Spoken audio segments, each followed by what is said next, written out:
Dawnguard, what does your ideal breakfast look like? Alex? McMuffin. So Alex doesn't like eggs. Man, this is such a drag because like I've truthfully really tried to like eggs. I've really tried it and I just can't. They just taste like jellied farts. Interesting. Maybe and- you're having jellied farts. It's possible. I mean, somebody's just swapping in these jellied farts. So it means that my breakfast options are always incredibly constrained because everything in the sort of traditional North American breakfast is eggs and something else. Yeah, scrambled eggs, Fried eggs, eggs you know, Benny. eggs Benny. Yeah. Yeah, just like eggs. And for someone who doesn't like eggs, breakfast is this infuriating ordeal because it's like, oh, my choices are starch, starch, starch, or starch. Yeah. I sure wish I had some protein. I have bacon.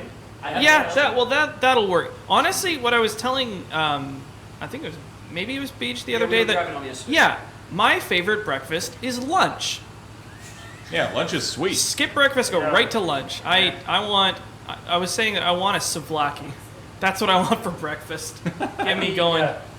I'm the opposite. I always said lunches are always. It's not like I don't like lunches, but lunches, especially if I'm just on my own, like at home. Right. I'm always just like I don't know what I want to have for lunch. I've got like I've got some really tasty food here, but I kind of like it seems like a waste to have it for lunch when I want to have it for dinner. Lunch is the meal that's like confused on what it wants to do. Yeah. Whereas breakfast has this like I got that locked in. Yeah, it's like it's the starchy protein, or like dinner is like a full savory meal. So so Alex, because I didn't know why eggs, because I thought maybe it was an allergy thing or maybe it was a texture thing. It would be taste. great. Yeah, it's just taste. So It's also texture.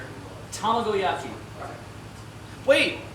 That's all egg, right? Wait, what? Tamagoyaki. When you have like a tamago sushi or something, like when you get a bento or something. Yeah, I don't actually think I've ever had a tamagoyaki. Okay, we should try that because. But it's But? funny you bring that up because Oyakodon is one of the things with eggs in it that I totally like. That you could have that for breakfast. That sounds like a great idea. Oh, that would be perfect. Sounds so good, actually. So here's the weird thing: is that like as long as the eggs are in some sort of context where their presence is concealed in some way.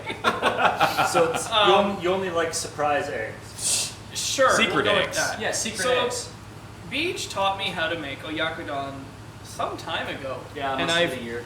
very thoroughly enjoyed it every time I've made it. It's so good. How would you like to teach the chat to make Oyakodon? I'll do this as quick as I can. All right. This is based on a katsudon recipe that I was taught by Manny Ross, because Manny used to work at a Japanese restaurant.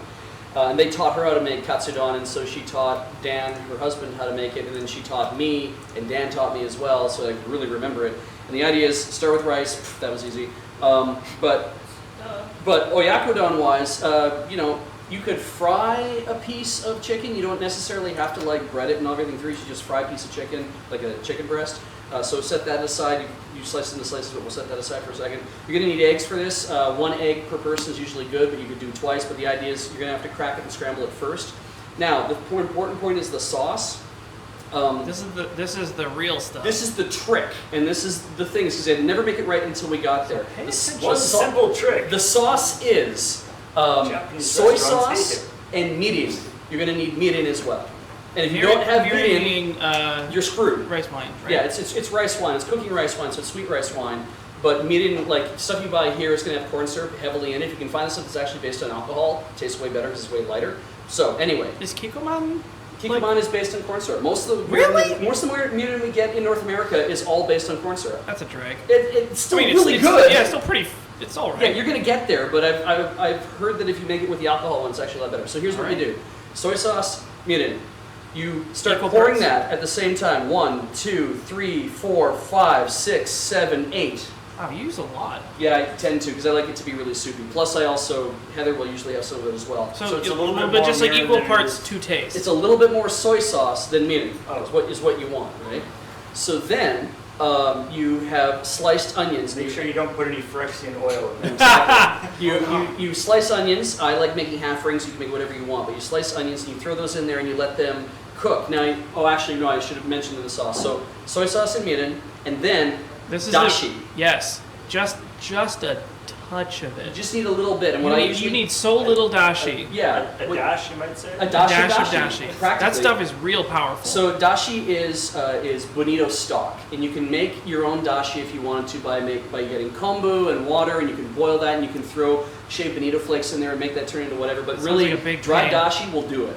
And all you got to do is just kind of go shh, like really fast, just a thin coating of they're like little tiny brown pellets, and just a little thin coating. Yeah, of you brown just want to pellets over that. graze it. Yeah, and then let it just simmer. And while it's simmering, throw the onions in with it. If you get mushrooms, throw the mushrooms in with it, and just let it simmer and simmer and simmer and simmer. And then put your chicken in on top of it when it's all kind of cooked, when the onions have cooked to you the way that you like it. Put your chicken in on top of that. Pour that scrambled egg on top of it, and let the scrambled egg cook while everything's simmering together. And when it just starts to solidify, that's when you pour that over your rice. You're done.